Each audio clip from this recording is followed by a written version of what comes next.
Okay, let's dive into a story that honestly feels like a total paradox. We're talking about big money, huge dreams, and sudden collapses, all happening at the exact same time in one of the most exciting tech hubs on the planet. Let's get into it. So, if you were looking at the African tech scene in 2025, you'd be hearing two completely different stories. It's like a tale of two cities. On one hand, you've got this narrative of just explosive growth, investors are excited, everything's booming. But on the flip side, a story of struggle, of shutdowns. So, which one's the real story? Well, the crazy part is they both are. Let's start with the good news, right? The boom. In 2025 alone, investors pumped more than $2 billion into African startups. We're talking over 500 deals here. This signals a huge appetite for innovation on the continent. The money was flowing and the headlines were absolutely glowing.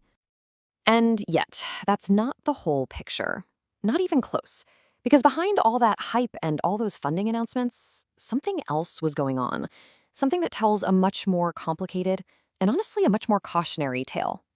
Because in that same year, while all that money was pouring in, more than 5 really prominent, well-funded startups just shut their doors for good. And these weren't tiny little experiments. These were companies that had raised millions of dollars and had incredible promise. So it just begs the question, how can an ecosystem be booming and busting at the exact same time? So what is really going on? Well, to understand this contradiction, we're going to zoom in on one specific company that just perfectly captures this paradox. A company that seemed to have it all, a fantastic idea, record-breaking funding, and users who absolutely love them. Let's talk about the meteoric rise of a company called Edukoya. Their journey kicks off with a massive $3.5 million promise that got the entire tech world paying attention. So, Edukoya was a Nigerian EdTech startup founded back in 2021. And its mission was born from the founder's own experience with the education system there. Overcrowded classrooms, underfunded schools. The big idea was to use tech to bridge that massive gap. And their solution was really smart. It was built to directly attack these problems. The platform offered live classes with expert tutors, special materials for all the big entrance exams, and even a real-time Q&A feature. This wasn't just some boring library of videos. It was meant to be a super high-touch, interactive way to learn. And investors? They absolutely loved it. In 2021, Edukoya raised a staggering $3.5 million in pre-seed funding. Now, to put that in perspective for you, at the time, this was the largest pre-seed round for any edtech company in Africa. The signal was crystal clear. People thought this was a future unicorn. And the market reacted instantly. The platform pulled in over 80,000 students. This wasn't just hype. This was real traction.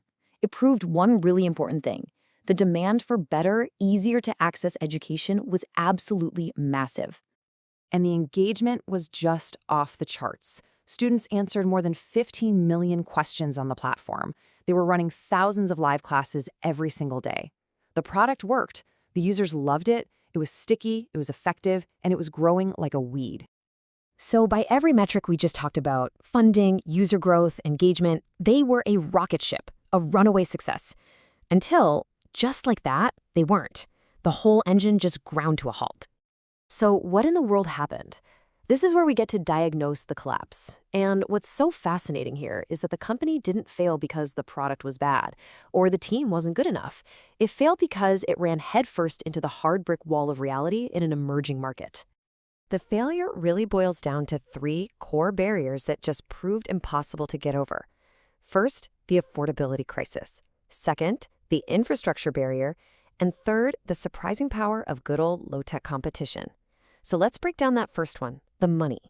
The biggest problem was dead simple. Who was going to pay? Despite the huge demand, most families just couldn't actually afford the service. With crazy high inflation and a currency that was losing value, disposable income was shrinking. A paid digital tool, no matter how great it is, becomes a luxury. So while 80,000 users signed up for the free version, almost none of them could convert into paying subscribers. Next up, infrastructure. Edukoya's killer feature was live on-demand tutoring, but that promise depends on things a lot of us just take for granted: stable internet, affordable data, and electricity that stays on. In Nigeria, poor connectivity, the high cost of data, and constant power outages made a real-time service totally unreliable. Plus, Plus, a lot of students just didn't have the modern smartphones they needed to even use the platform right. And this table just illustrates the final problem perfectly: the competition. You see, Edukoya was trapped between two very different alternatives. On one side, you have the traditional in-person tutor. Yeah, it's expensive, but it's 100% reliable. No internet or power needed. On the other side, free YouTube videos.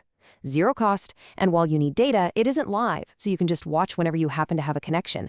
Edukoya ended up being less reliable than a tutor and way more expensive than YouTube. In the end, the company's own verdict really says it all.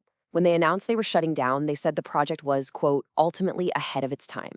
The vision was right, the product was good, but the market's economic and infrastructural foundation, it just wasn't ready to support it yet. So what does this one startup's failure tell us about the entire continent? Let's zoom back out, because Edukoya's story is such a powerful lesson for literally anyone building or investing in African tech today. And this brings us to the most important takeaway of this whole thing. Edukoya's story reveals a crucial truth. Venture capital, no matter how many millions you throw at a problem, cannot magically fix deep-seated economic and infrastructural challenges. Money can't buy reliable electricity for a whole country, or make an unaffordable service suddenly affordable for millions of people. So what are the real lessons here? Well, first, that market readiness matters every bit as much as product quality. Second, basic infrastructure can be the single thing that makes or breaks a digital business. And finally, and this is a painful one for entrepreneurs, massive user demand does not automatically, ever, translate into a profitable company. Which leaves us with a final and pretty critical question for the future of tech on the continent. Is the biggest hurdle really a lack of innovation? Or is it the fundamental infrastructure that all that amazing innovation has to be built on top of? Edukoya's story seems to suggest it's the latter, and solving that, well, that might be the greatest challenge of all.